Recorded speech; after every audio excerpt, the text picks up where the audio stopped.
السلام عليكم ورحمة الله وبركاته.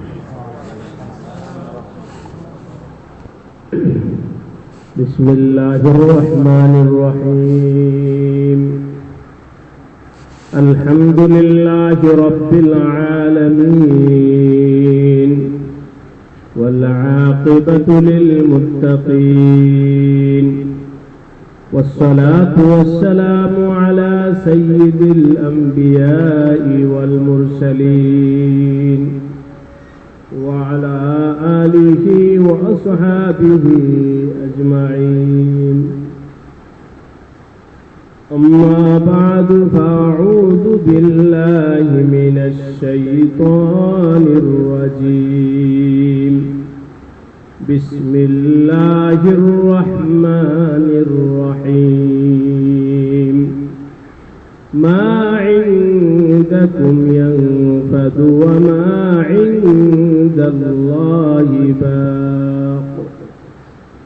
صدق الله العظيم.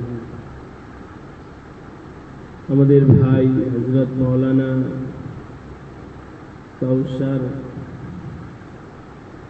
এর দাওয়াতে আল্লাহ পাক আমাদেরকে দ্বীনি এক মজলিসে এখানে হাজির হওয়ার তৌফিক দান করেছেন, আলহামদুলিল্লাহ। আপনারা এখানে যারা হাজির আছেন তাদের সাথে বিশেষ করে আমাদের মাওলানা কাউসার এর সাথে আপনাদের একটা মহব্বতের সম্পর্ক আছে। সেই সম্পর্কটা যেন স্থায়ী হয়, এই সম্পর্কটা যেন সাময়িক না হয়,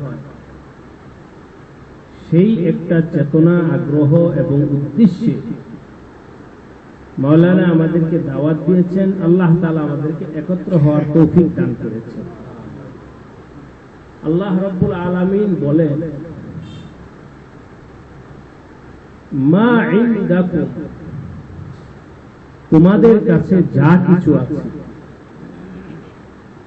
একজন মানুষের কাছে যা কিছু থাকতে পারে, আল্লাহ পাক বলেন সব কিছু এক সময় নিঃশেষ হয়ে যাবে, শেষ হয়ে যাবে। ওমা ইনদাল্লাহ, আর আল্লাহ রাব্বুল আলামিনের কাছে যা আছে বাকিন, ওই জিনিসটা বাকি থাকে। কথা তো খুব মুখতাসার, সংক্ষেপ, কিন্তু আমরা যদি আল্লাহ রাব্বুল আলামিনের এই বাণীটাকে নিজেদের সাথে ফিট করে চিন্তা করি যে একজন মানুষের কাছে কি আছে। একজন মানুষ সে তার বয়স হিসাবে, কারো কাছে টাকা আছে, আল্লাহ পাকের ওই বাণী হিসাবে ওই টাকাটা এক সময় শেষ হয়ে যাবে। কারো কাছে বাড়ি আছে, এক সময় ওই বাড়ি শেষ হবে। কারো অনেক জমিন আছে, ওই জমিন এক সময় শেষ হবে। কারো ব্যাংকে অনেক টাকা পয়সা আছে, ওই টাকা পয়সা এক সময় শেষ হবে। কারো ক্ষমতা আছে, ওই ক্ষমতাটা এক সময় শেষ হবে। কারো গায়ে শক্তি আছে, ওই শক্তিটা এক সময় শেষ হবে। এইভাবে আমি যদি সব কিছু নিয়ে চিন্তা করি, তাহলে আমাদের কাছে পরিষ্কার হবে যে কোন জিনিসই আমার কাছে অবশিষ্ট থাকবে না। একজন যুবক, তার কাছে যৌবন আছে, এই যৌবন থাকবে না, শেষ হয়ে যাবে। আমি যেই চোখ দ্বারা দেখি, এই দেখাটা এক সময় শেষ হবে। আমার যে হাতের শক্তি দ্বারা আমি বিভিন্ন কাজ করি, আমার হাতের এই শক্তি শেষ হবে। আমার পা দ্বারায় যেই আমি চলি, আমার পায়ের শক্তি শেষ হবে। এক কথায় আল্লাহ সুবহানাহু ওয়া তাআলা বলে দিয়েছেন, মা ইনদাকুম, তোমাদের কাছে যা কিছু আছে আমার ভাইরা, সময় কম, এই জন্য আমি বিস্তারিত বলবো না। আপনাদের কাছেই আল্লাহ পাকের এই বাণীটা পৌঁছায় দিলাম, শুইয়া চিন্তা করবেন যে আমার কাছে এমন কোন জিনিস আছে যে জিনিসটা আমি ধরে রাখতে পারি। একটা জিনিস দেখানো মানে এখন মনে না হলে রাত্রে শুয়ে শুয়ে ভাববেন। আল্লাহ পাক আম ভাবে ঘোষণা দিয়েছেন পরিষ্কার, তোমার কাছে যা কিছু আছে কিচ্ছু তোমার কাছে থাকবে না। সাদা কালো চুল আছে, কালো থাকবে। চুল কালো আছে, থাকবে না, সাদা হবে। এইভাবে আমার ভাই দোস্ত, আল্লাহর ওয়াস্তে আপনারা ভাববেন যে কোন জিনিসটা আমার কাছে স্থায়ী আছে। কিচ্ছু নাই। হ্যাঁ, আমার আল্লাহর কাছে যেটা আছে সেটা স্থায়ী। ওমা ইনদাল্লাহি। এই জন্য আমি আপনাদের কাছে অনুরোধ করব, যেই জিনিসটা আমি ধরে রাখতে পারবো না, আমার থেকে চলে যাবে যাবে যাবে, নিঃসন্দেহে যাবে। চেষ্টা করলেও ধরে রাখতে পারবো না। কথার কথা, দিন চলছে, এখন 3:30 বাজছে। দুনিয়াতে এমন কোন মানুষ নাই সে চেষ্টা করবে দিনটাকে ধরে রাখতে, কারণ এই চেষ্টাটা অহেতুক চেষ্টা, এই চেষ্টা নিষ্ফল, এবং এই চেষ্টা করাটা বোকামি। কারণ আমার কৌশল, আমার চেষ্টা, সারা দুনিয়ার মানুষ যদি চেষ্টা করে যে আজকে দিনের চলমান গতিটা আমি বন্ধ করে দেব, পারবে কেউ? পারবে না। সেই হিসাবে কেউ দুনিয়াতে এমন কোন মানুষ নাই উম্মাত ছাড়া যে ব্যক্তি দিনের গতিটা বন্ধ করে রাখার জন্য চেষ্টা করে, এমন কোন মানুষ নেই। চেষ্টা করে লাভ কি আমার? দিনের গতি যেমন চলমান, এর পিছনে চেষ্টা করা ব্যর্থ চেষ্টা, ঠিক আমার কাছে যা কিছু আছে আল্লাহ রাব্বুল আলামিন ঘোষণা দিয়ে দিয়েছেন তোমার সবকিছু শেষ হবে। এটার পেছনে যতই তুমি চেষ্টা করো না কেন, ওই চেষ্টাটা অহেতুক, নিরর্থক। এই চেষ্টার পিছনে কোনো ফায়দা নেই। পারবা না। কার ঘোষণা? আল্লাহ। অতএব যেই জিনিস আমি ধরে রাখতে পারবো না, আমার ভাই আপনাদের কাছে অনুরোধ করে বলছি, ওই বিষয়ের পিছনে আপনার মেধাকে নষ্ট করে দেন, তার পিছনে আপনি আপনার জিন্দেগিকে নষ্ট করে দিয়ে দেন। আপনার জীবনের দাম আছে, আপনার সময়ের দাম আছে, আপনাকে আল্লাহ পাক যে মেধা দিয়েছেন সেটার দাম আছে। সেটাকে কেন আমি অহেতুক কাজের পিছনে নিরর্থক মেহনত করব? এই জন্য যা চলমান ওটা চলতে দিন, যেটা স্বাভাবিক হওয়ার সেটাকে স্বাভাবিক গতিতে চলতে দিন। আমার জিন্দেগি স্বাভাবিক গতিতে শেষ হবে, আমার দুনিয়ার টাকা পয়সা স্বাভাবিকভাবে শেষ হবে, আমার ক্ষমতা স্বাভাবিকভাবে শেষ হবে, সবকিছু স্বাভাবিক। ওইটার পেছনে আমার উম্মাদ হয়ে ছোটার কথা। ওমা ইনদাল্লাহ, আর আমার আল্লাহর কাছে যেটা হবে ওইটা হবে স্থায়ী। আমি আমার আল্লাহ পাকের কাছে সংরক্ষিত যে জিনিসটা থাকে ওইটার পিছনে চেষ্টা করি। ওয়াল বাকিয়াতুস সালিহাত ইনদাল্লাহ, ওয়াল বাকিয়াতুস সালিহাত কোরআনে কারীমে বক্তব্য হিসাবে আসছে যে সালেহাত নেক আমল, নেক আমল, আল বাকিয়াত, আল্লাহ পাক এটাকে বাকি বলেছে। আজকে আপনি কোন আমল করলেন, ওই আমলটা আল্লাহ রাব্বুল আলামিনের হেফাজতে চলে যাবে, ওই আমল আল্লাহ পাকের হেফাজতে চলে যাবে। আমাদের নবী আলাইহিস সালাতু ওয়াস সালাম উদাহরণ দিয়ে বলেছেন, এক ব্যক্তির 3 ভাই, 3 ভাইয়ের আচরণ 3 ধরনের।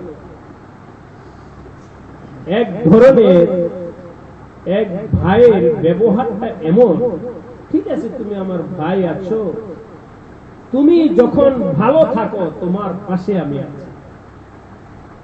দুনিয়ার মানুষের এখন নেচার হয়েছে, আপনার যদি পয়সা থাকে দেখবেন আপনার এলাকার মানুষ তাও এমন আচরণ দেখাবে যে আপনি খুব অন্তরঙ্গ। এটা আসলে আপনার জন্য নয়, এটা আপনার পয়সার জন্য। পয়সা শেষ, সম্পর্ক খতম। আছে কিনা? যাকে আমি বিস্তারিত যাব না, আগেই বলেছি এক ধরনের ভাই হলো আপনার ভালো হালাতে আপনার পরিচয় আছে, যখন খারাপ হালাত থাকবে পরিচয় নেই। আরেক ভাই হলো যে ব্যক্তি আপনার ভালোতেও আছে মন্দতেও সাথে আছে, সাময়িক,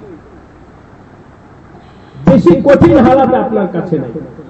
2, 3 নম্বর হলো এমন ভাই যেই ভাই আজীবন নিঃস্বার্থ আপনার পিছনে লাগিয়ে আছে।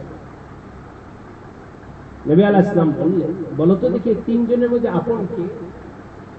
স্বাভাবিকভাবে আপন তো সেই যে নিঃস্বার্থ আমার ভালো মন্দ সচ্ছলতা অসচ্ছলতা সবসময় আমার সাথে লাগিয়ে থাকে, সে আমার আপন। নবী আলাইহিস সালাম বলেন, এই 3 ভাই দ্বারা তোমাকে 3টা জিনিস বুঝাইছি। এক হলো ধন সম্পদ, এটা তোমার একটা ভাই। আরেক হলো আওলাদ ফারজান, আত্মীয় স্বজন, সে তোমার একটা ভাই। আরেক হলো আমলে সালেহ, নেক আমল, সেও তোমার একটা ভাই। তুমি যখন মারা যাও সাথে সাথে তোমার সম্পদ তোমাকে বিদায় দেয়। সম্পদের আর সম্পর্ক থাকবে না, মারা গেছেন, এখন সম্পদ তো ওয়ারিস দে, আপনার না। মারা যাওয়ার সাথে সাথে সম্পদের সম্পর্ক শেষ। তবে আত্মীয় স্বজনের সম্পর্ক কিছু হলেও থাকবে কবর পর্যন্ত। গোসল দেয়া জানাজা পরে কবরে দিয়ে আসলো, এই দ্বিতীয় বয়সের সম্পর্ক শেষ। কিন্তু নেক আমল, এমন সম্পর্ক, এমন ভাই, এমন আপন, এমন আপন। নবী আলাইহিস সালাম বলেছেন, যদিও সূরা মুলকের ব্যাপারে আসছে, কোন ব্যক্তি যদি, এটা একটা আমল উদাহরণ হিসাবে বলছি, কোন ব্যক্তি যদি রাতের বেলায় সূরা মুলক তেলাওয়াত করে, আল্লাহ রাব্বুল আলামিন এই সূরার কথা বলা শক্তি দিবেন, আল্লাহর কাছে আরজ করবে কবরে, হে আল্লাহ, তোমার এই বান্দা নিয়মিত আমাকে তেলাওয়াত করত, সুতরাং আমি তোমার এই বান্দার জন্য আমি সুপারিশ করছি, তুমি তাকে মাফ করো। ওই দিন আপনার ভাই, ছেলে মেয়ে আল্লাহর কাছে এই সুপারিশ করবে না, ওই দিন আপনার সম্পদও আপনার কোনো কাজে আসবে না, ওই দিন ওই আমলটা আপনার পক্ষে সুপারিশ। হাদিসে আসছে, নবী আলাইহিস সালাতু ওয়াস সালাম বলেন, সুপারিশ যে করবে আল্লাহ রাব্বুল আলামিন তার ফজল ও করমের দ্বারা কোরআনে কারীমের ওই সুপারিশকে কবুল করে। এবার নবী আলাইহিস সালাম প্রশ্ন করলেন, এবার বলো তো তোমার আপন কে? তোমার সম্পদ আপন, না তোমার আত্মীয় স্বজন আপন, না নেক আমল আপন? তুমি নিজে ফয়সালা করো। অতএব আমার ভাই দোস্ত, আপনকে আমরা চিনার চেষ্টা করি। যেই জিনিস শেষ হয়ে যাবে এর পিছনে জিন্দেগি খতম না। আমার সম্পদ যে আমার আপন, বিপদের সময় কাজে আসবে, যখন আমার কেউ কাজে আসবে না, ওই সম্পদ উপার্জন করার জন্য আমরা সকলেই চেষ্টা করি, তাহলে আমাদের জিন্দেগি হবে সফল, পরকালে আমরা থাকতে পারবো শান্তি। আমার ভাই, এই কথাটা যেই ব্যক্তি যতটুকু পরিষ্কার ভাবে নিজের কলবের ভিতরে অন্তরে বসাইতে পারবে, তার জন্য সফলতা এবং কামিয়াবি তত তাড়াতাড়ি হবে। আল্লাহ না করুক, এই সিদ্ধান্ত নেওয়ার ক্ষেত্রে যদি আমরা ভুল করি, আমি যদি আমার মূল সম্পদ উপার্জন না করি, বাড়ি বানাইলাম, গাড়ি বানাইলাম, আওলাদ ফারজানদের পিছনে নিজের পুরো জিন্দেগি শেষ করে দিলাম, মনে রাখবেন আপনার সিদ্ধান্ত ভুল।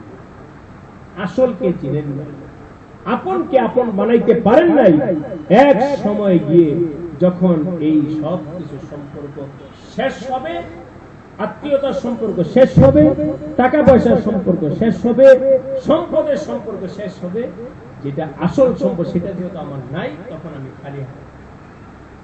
এই জন্য যুবক বৃদ্ধ সকলের ক্ষেত্রে আমাদের একই অনুরোধ, নিজের আপনকে আপন হিসাবে গ্রহণ করার জন্য চেষ্টা করি, নিজের আমলে জিন্দেগি বানাই, নিজের জীবনটা পরিবর্তন আনার জন্য চেষ্টা করি।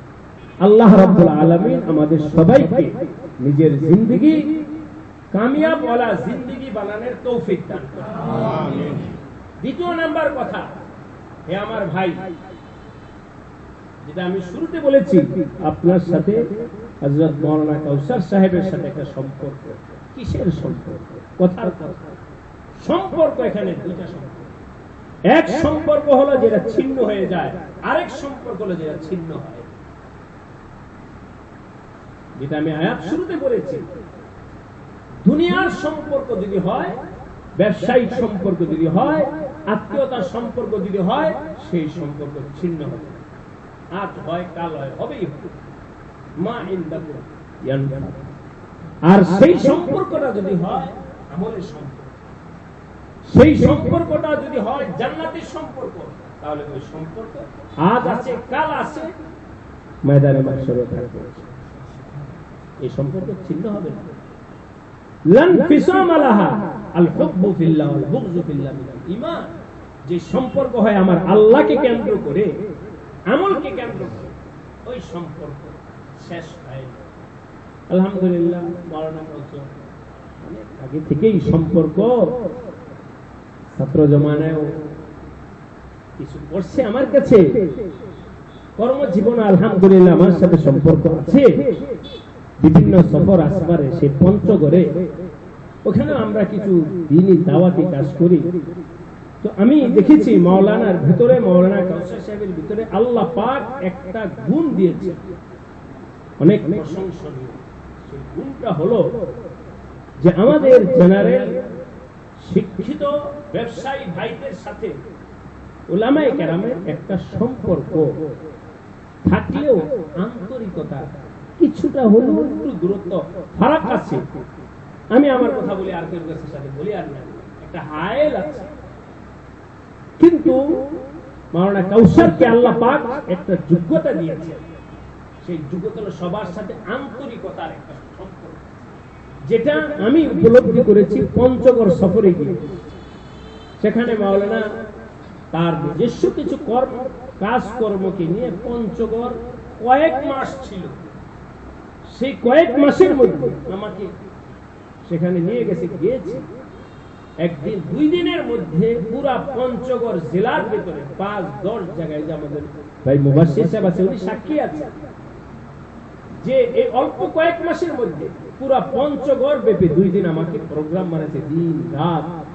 আল্লাহর ফজলে সাধারণ মানুষের সাথে যে তার একটা সম্পর্ক আল্লাহ করে দিয়েছে, তখন আমি তাকে এই কথাটা বোঝানোর জন্য চেষ্টা করছি, যে ভাইদের সাথে সম্পর্কটা আছে, সম্পর্কটার জন্য ইমানি সম্পর্ক হয়, সেই সম্পর্কের জন্য আমলি সম্পর্ক হয়, তাহলে এটা ওই ভাইদের জন্য ফায়দা, এর জন্য ঠিক কিনা ভাই বলেন? এই জন্য আলহামদুলিল্লাহ, যেমন ঢাকা থেকে বাইরে কত কষ্ট করে আসছে, অবশ্যই একটা মহব্বতের সম্পর্কের খাতির আসছে না। এখানে কোনো ওয়াজ মাহফিল না, বড় ধরনের কোনো অনুষ্ঠান, কিন্তু সেই মহব্বতের খাতিরে ঢাকা থেকে বিভিন্ন জায়গা থেকে আপনারা এখানে হাজির হয়েছে। আমার ভাইরা সেই মহব্বতটা অর্থবহ বানানোর চেষ্টা করে। যদি অর্থবহ না হয় তাহলে এই মহব্বতের কোনো ফায়দা নেই। আল্লাহ রাব্বুল আলামিন আপনাদের এখানে আশাকে আল্লাহ কবুল করে নেন, আমাদের জিন্দেগিকে আল্লাহ পরিবর্তন করার চেষ্টা তৌফিক দান করে। করব তো ভাই ইনশাআল্লাহ চেষ্টা, আল্লাহ পাক আপনাদের সবাইকে আমাদের জিন্দেগি বানানোর তৌফিক দান করে। আমাদের মাওলানা কাউসারের আব্বা